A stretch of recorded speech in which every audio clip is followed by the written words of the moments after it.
This world is awfully big. Girl, this time you're all alone. But it's time you started living. It's time you let someone else do some giving. Love is all around, no need to waste it. You can have it down, why don't you take it? You might just make it after all. You might just make it after all.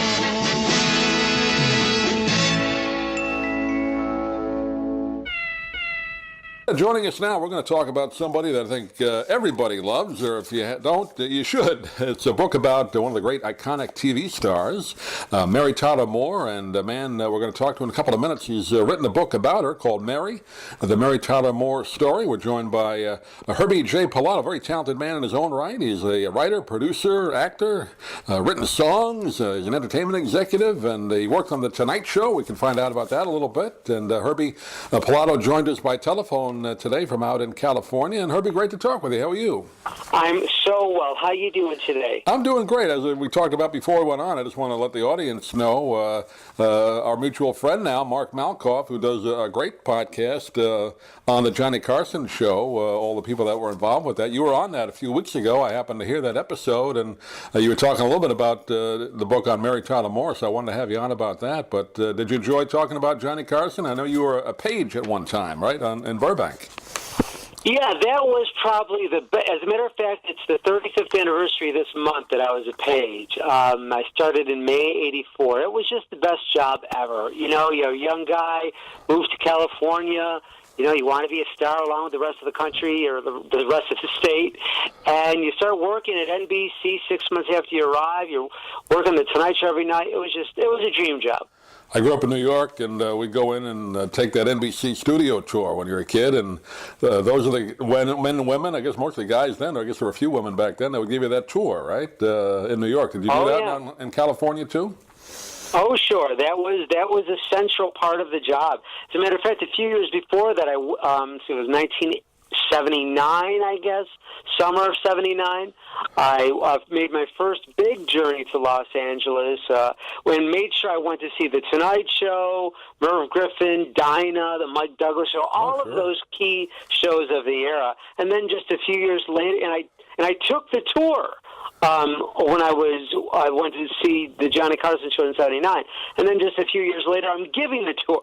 So it was great. It was like very surreal. Yeah, I had a chance back in I guess late '80s. Went out to Southern California for a vacation and went over to NBC and took that tour. There was no Tonight Show at that time. I guess they were off that week, but I got to at least sit in the studio, so I got to at least see the Johnny Carson studio. But boy, to be there for the show must have been something. Those were the tough tours when, if the lot was empty or if nothing was taping that week, we'd have to, show them, well, that's where Johnny stands. See that star over there? That's where he stands, and that's where he sits.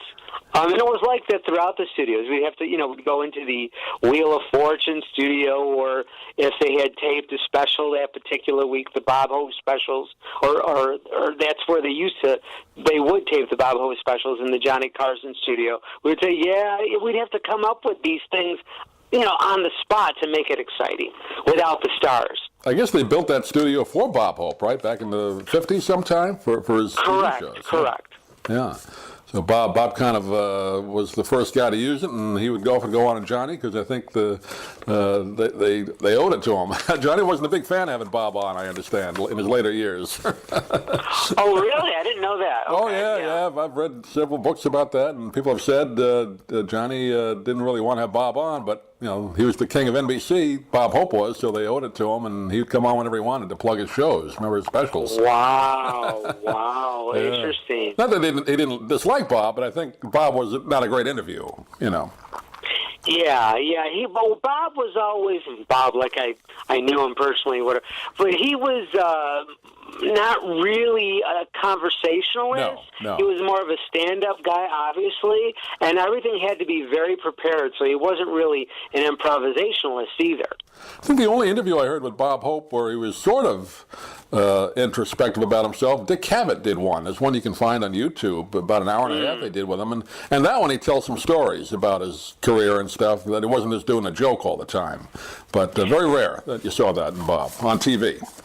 Well, there you go. And that was Dick Cavett's talent for having that kind of intimate conversation with his guests. Johnny was very cordial. He's the most likable host ever, but it was a different show than Dick Cavett. So Bob Hope was able, I think, to open up a little bit more to Dick Cavett than to Johnny Carson. Yeah. Well, let's talk about the woman that you wrote the book about. Again, I don't think anybody could ever not have a bad word to say about Mary Tyler Moore, beloved actress, of course, starting with the Dick Van Dyke Show, then, of course, her own Mary Tyler Moore show. And you wrote a book about it called Mary, the Mary Tyler Moore Story. Did you ever get a chance to meet her at all, Herbie? I did not. It was different. It was a different case with my first major biography on a celebrity with Elizabeth Montgomery. I knew Elizabeth, right, and I wanted to follow that book up with something of a similar tone, of a similar star, female star of the 60s. So by the time I got to Mary, she had already passed. But there was so much information on, line or via YouTube, so many interviews, print, wherever, that had not really been tapped or brought together in one particular volume, and I wanted to do that. I wanted to do a book about her entire life and career before, during, and after the Mary Tyler Moore Show and the Dick Van Dyke Show, because that's what she was known for, and others had done books about those shows, and she certainly did books, memoirs of her own about her own life, but at some point, she really didn't work that much, and there was this whole bunch of information, a bunch of films and TV movies that she did that she never really talked about, and also it needed an objective voice, and hopefully I present that with Mary. Yeah, she, which I didn't realize till, a few years after you found out about Mary, she was born in New York, then went out to Hollywood, or lived out in California, right, and got into show business that way. That's as a dancer, right. That's right. Her parents, they lived in New York, and Mary wanted to be a star, and they weren't that crazy about it. They moved to California, not just so she could be a star, but it did help things along. But they did have a relative who was an agent, and he kind of helped Mary in the initial stages. But her parents were against it. They just wanted her to be a regular little kid, grow up and have a regular life. But she wanted to be a dancer. She wanted to be a star. She wanted to be a star of movie musicals. So ultimately, by the time she really grew up or matured into, her 20s, they really weren't doing those kinds of movies anymore. So she did, hundreds of TV guest appearances and cameos, and she was Happy Hot Point in the Happy Hot Point commercials, right, during the Adventures of Ozzie and Harriet. She did variety specials. She did Richard Diamond, Private Eye with David Jansen, and then she came along with the big break for the Dick Van Dyke Show as Laura Petrie. Yeah, I've heard her say that her goal in life, she became one of the great comedic actresses of all time, but like you said, she really wanted to do song and dance. I mean, that was her love, dance, and she was a good singer. People don't tend to forget she was a very good singer. The few times she sang on the Dick Van Dyke Show, she was great. You know what, and it's absolutely true. I mean, there's so many great episodes of that show where both she and Dick Van Dyke, sang and danced together, and the chemistry they had, and it was pure magic. And she really did mini musicals with those episodes. Okay, get stools out here. All right, fellas, we're going to sing Mountain Greenery. What are you going to play?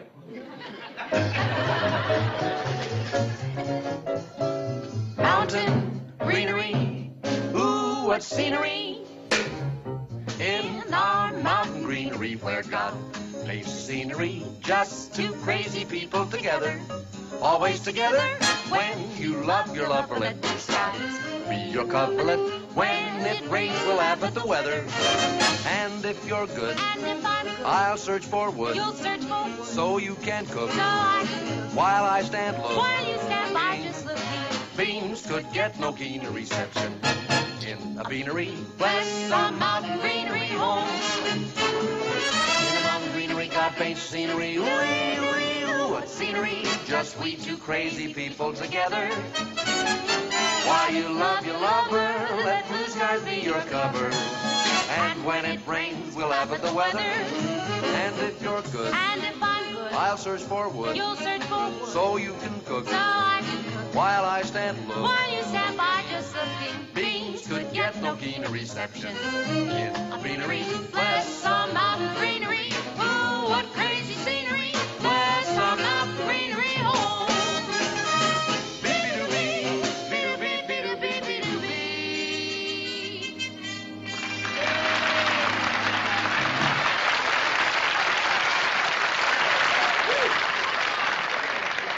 You know, after the Mary Tyler Moore Show ended in 1977, she continued with a series of her own, which was a variety show. I remember that, But yeah. by the time that came along, the variety show, as we knew it, was gone. Carol Burnett had just finished her historic 11-year run, and it just wasn't coming together. We were maturing. This was, you know, the age of Saturday Night Live, and the whole variety thing was becoming a different animal. Yeah, I remember that got such a lot of press that, oh, Mary's coming back to TV and variety, and you watch some of those episodes, and boy, after the Mary Tyler Moore Show, it was kind of tough to watch.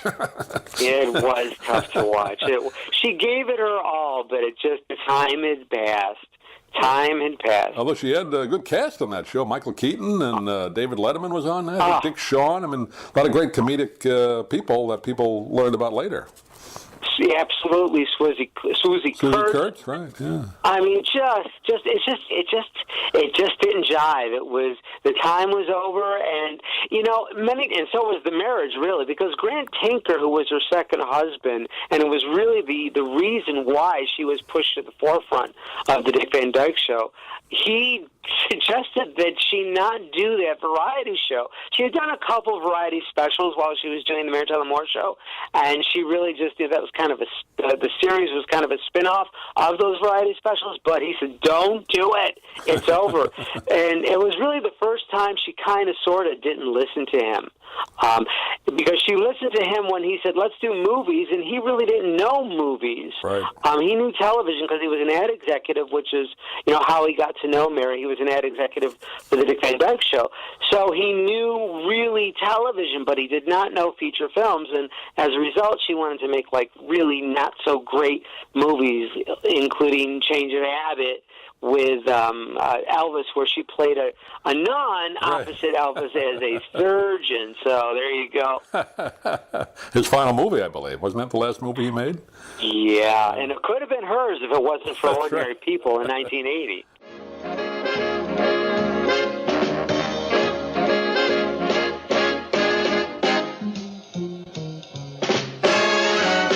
I've got your number. I know you inside out. You ain't no Eagle Scout. You're all at sea. Oh, yeah, you brag a lot, wave your own flag a lot, but you're unsure a lot. You're a lot like me. I've got your number and what you're looking for. And what I'm looking for just suits me fine. We'll break the rules a lot. We'll be darn fools a lot. But then why should we not? How could we not combine When I've got your number, I've got the glow you've got. I've got your number, and baby, you know you got mine.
Let's talk a little bit about it. I know you go into the book in some details about her personal life, and we won't go into all of it, obviously, but maybe some things that maybe surprise you and will surprise the audience. I mean, she had kind of a tough upbringing, right? Childhood wasn't exactly the happiest. Right. It was very surprising to read about it, and a little sad, but at the same time, I tried to make it as inspirational as possible. Firstly, her parents did not support her theatrical endeavors, and her father was very, very strict. And very abusive at times. I would not say very abusive, but relatively abusive. Never really supported her, in any way, shape, or form with her artistic, as I say, endeavors. But I think the real issue of her childhood that kind of like bled into the rest of her life was that she was sexually abused by a neighbor in New York when she was a little girl, and she never really recovered from that fully. And, at that time, there was no therapy and psychology to help those things along. Right. So she, I think, had a lot of anger issues because of that. At least that's my grip of it. And she turned to alcoholism. And then later, when she was diagnosed with diabetes, she was still drinking. And you're not really supposed to drink when you have diabetes.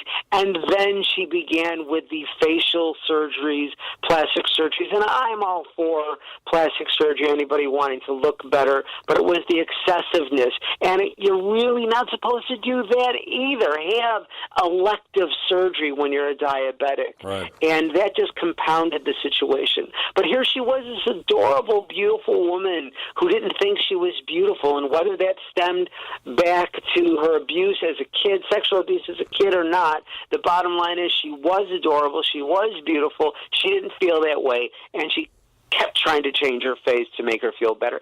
And she knew that she was always kind of not doing the right thing with that plastic surgery, but she kept on doing it. Yeah. The last few years of her life that she was still on TV doing interviews, you could see it. It was kind of sad to see that, but and she didn't need it. I mean, you're right. I mean, No. She was great looking in her 50s and early 60s, but just went too far, as unfortunately a lot of actresses do, right? But yes, hard a lot of people do that. Absolutely. If you want to get your hair plugs, which I'll probably do at one point in my own life, great. Have a little nip and a tuck to everyone, great. But it was the teeth implants, and she took out those adorable those chubby cheeks that she had that were really her trademark, and she wanted the more severe cheekbone look. And quite frankly, many times when she tried to return to TV on a regular basis, I think that did not help the situation. People didn't recognize her anymore. At least it wasn't the Mary Tyler Moore that we all grew up with and that we loved and adored. Nothing could be finer than to be in Carolina in the morning. No one could be sweeter than my sweetie when I meet her in the morning. Where the morning glories whine around your door, whispering pretty stories I long to hear once more. Strolling with my girlie where the dew is pearly early in the morning. Butterflies all flutter up and kiss each little buttercup at dawning.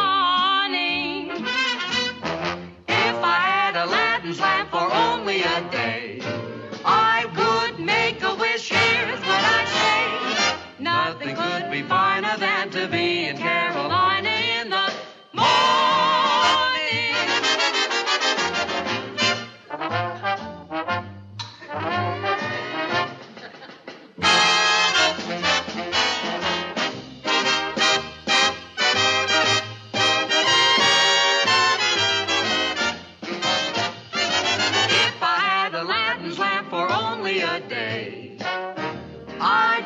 a wish, and here's what I'd say. Nothing could be finer than to be in Carolina. Nothing could be finer than to be in Carolina in the morning. In the morning.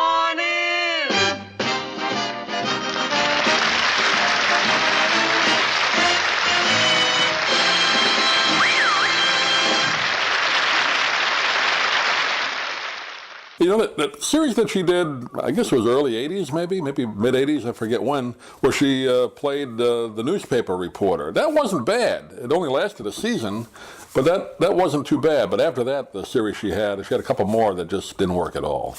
Yeah, I think the one you're talking about is New York News with the red hair.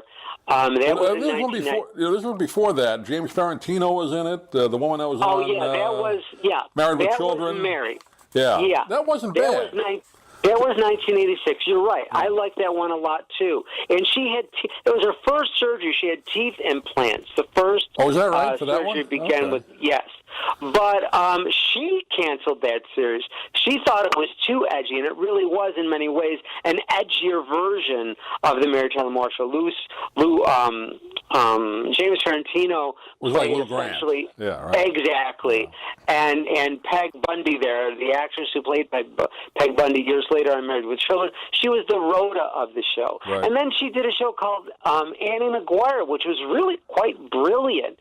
But by that time, she had extensive surgery, more so. You didn't even recognize her. And then New York News, where she had the red flaming hair. It's like, that was bad, yeah, right.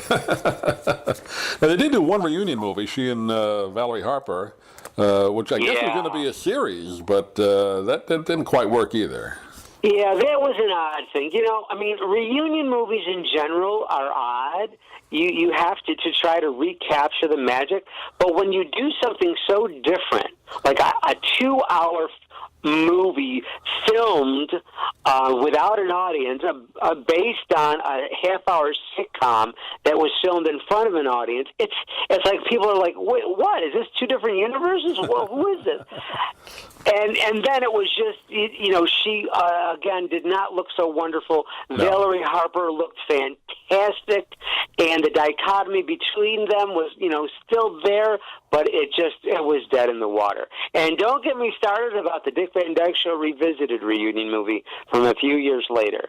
There, she was supposed to be Laura Petrie, and she was so far removed from the performance of Laura Petrie that she was playing Mary Richards.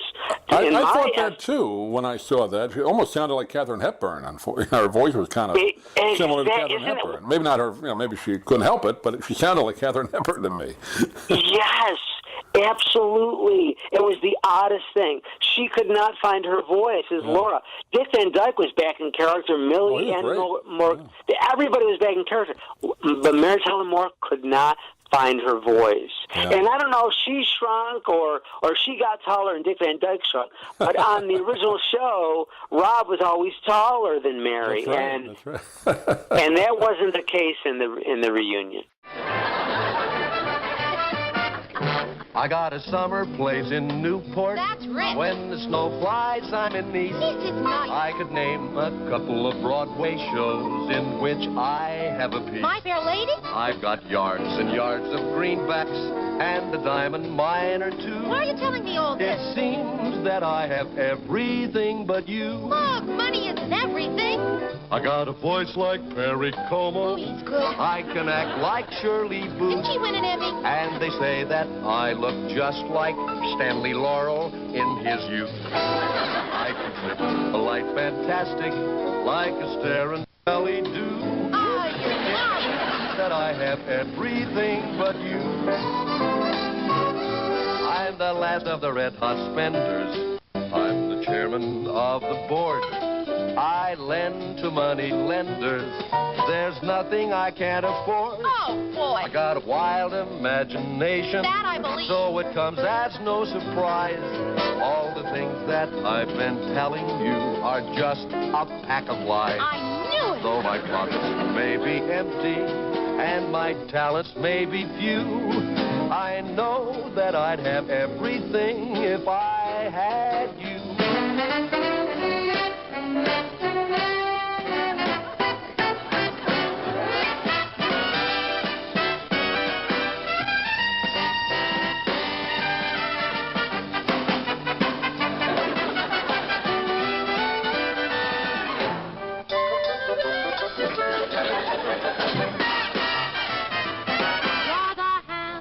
Looking Santa, and I'll never let you go. So won't you come and join me right under the mistletoe? You got a voice like Louis Armstrong, and your actions are uncouth. And I think that all the gold you have could hardly fill a tooth. Those pockets may be empty, and your talents may be few. If this is a proposal, then I'll say I do.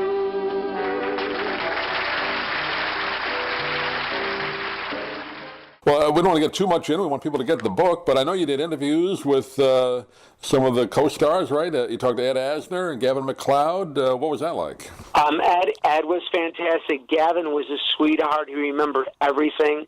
I'd also talked to Carol Channing, who Mary did a movie with called Thoroughly Modern Millie. I remember that movie, yeah, right. Mm-hmm. I talked with Bill Persky, who was one of the writers on the Dick Van Dyke Show, and he became one of Mary's dearest friends. I talked with Sam Bobrick, who was one of the writers of the variety show, the variety special that Mary did that kicked off the variety show. And Larry Matthews, little Richie from the Dick Van Dyke Show. I tried to talk again with as many people as I could, and yet to also not make the book too big, because sometimes you can get repetitive. So just to pick and choose and to prune the prose. Oh my gosh, I've never used that phrase. Prune the prose. To make it, really a nice, thorough, and yet trimmed, concise story of her life that still covered everything from an objective standpoint. And I do want to be clear on something. Mary was a complicated person, and she wasn't always the easiest person to get to know or to be friends with, but she was a good person. She, donated millions of dollars and strived to bring millions of dollars to the Diabetes Foundation. Right. She did so much for animal advocacy. She kept a lot of people working. She was good to her fans when they'd approach her on the street. But she did have, problems and issues with getting close to people. She didn't have many close girlfriends, per se. And her marriage, however, her first two marriages, the first to Richard Meeker, did not do well. He was a sweet guy, but he wanted a wife to stay home, and she wanted to be a star. Grant Tinker, he wanted to be in the industry, and he wanted to make her a star, so that worked. And when the show ended, so did the marriage, which happens a lot. Right. But then Dr. Robert Levine, oh, my gosh, he loved her so much. He was her third husband. They were together for 30 years, and he was like 15 years younger than her, so she was one of the first cougars. I know when she got married, I think she said in an interview that he had never seen the show because he was in medical school or residency, whatever. He didn't know the Mary Tyler Moore Show. And and that was one of the appealing things. And strangely enough, this ties in with Elizabeth Montgomery too, is that Elizabeth Montgomery, Robert Foxworth, her third husband, was really the one that she stayed with, even though they were together for 30 years. They were only married for the last few years of her life. But he had never seen an episode of Bewitched. Is that right? And there was another similarity because both Mary and Elizabeth both had fathers who did not support them. Elizabeth's father was Robert Montgomery. He didn't want her to be a star, and Mary's father didn't want her to be a star. And then after they left these shows that they were most known for, Elizabeth for Bewitched and Mary for the Mary Tyler Moore Show, they decided to do these really different TV movies that were non-stereotypical of their persona. So the Mary Tyler Moore story just seemed to be the next natural book that I would do after Twitch Upon a Star, the Elizabeth Montgomery book. We'll just kind of wrap up with this, but you mentioned she was a good person and all that.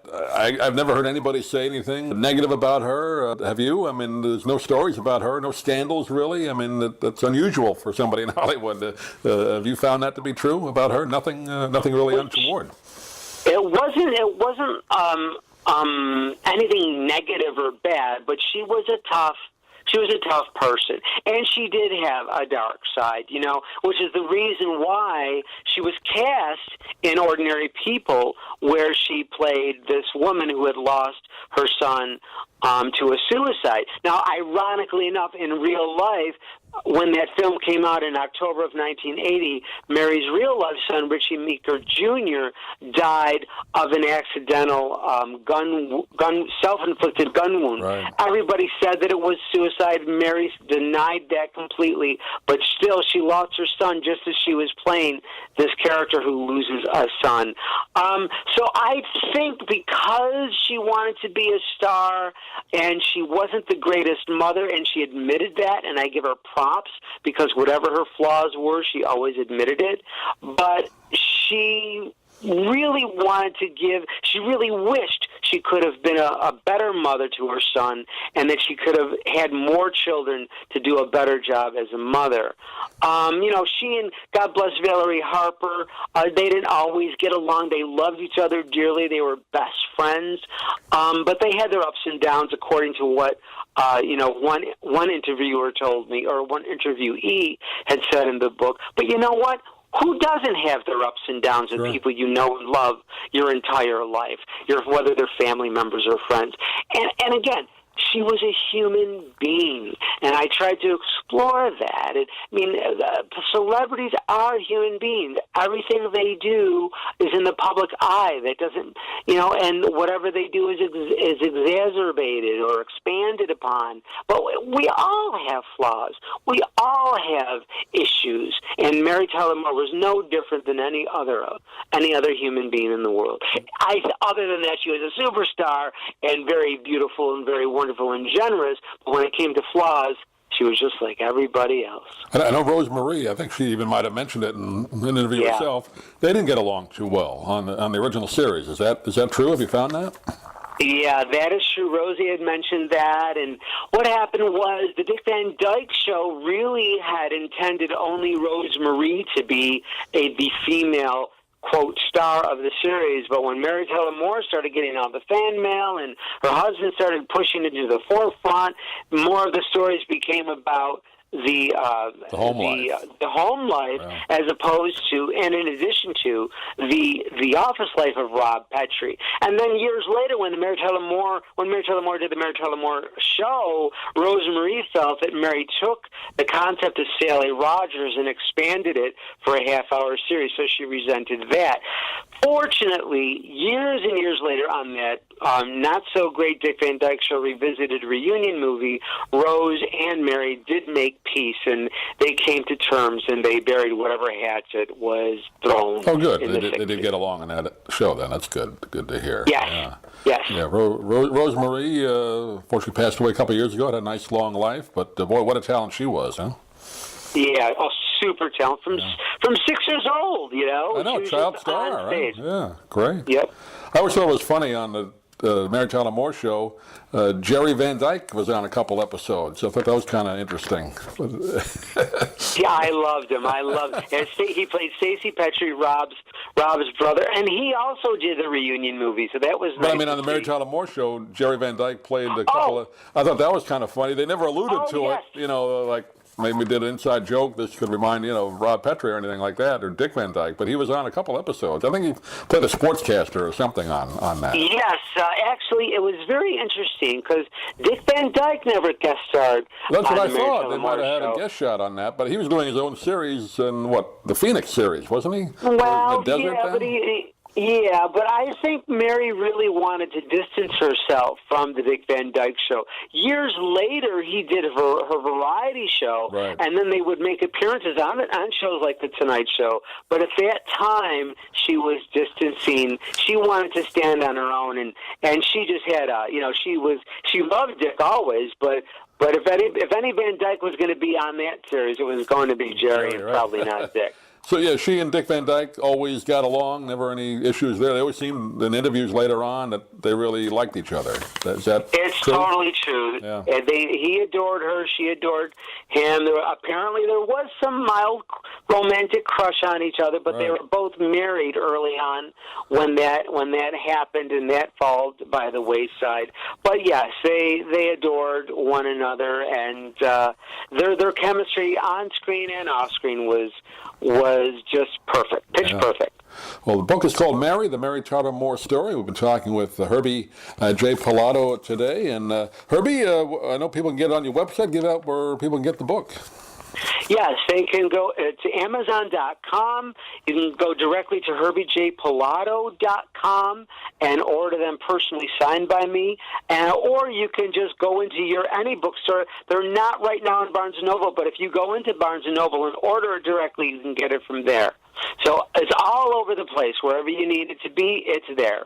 Great. We'll also put a link on our website as well. But Herbie, really pleasure thank you for taking the time. Pleasure talking with you. And I know you've probably got another project in the works, so please keep in touch, and love to have you back again. I mean, always great to talk television and show business. It's a lot of fun. Thank you. Thank you so much. I enjoyed it. It's a long, long way to Tipperary, and my heart's right there. It's a long way to Tipperary. It's a long way to go. It's a long way to Tipperary, to the sweetest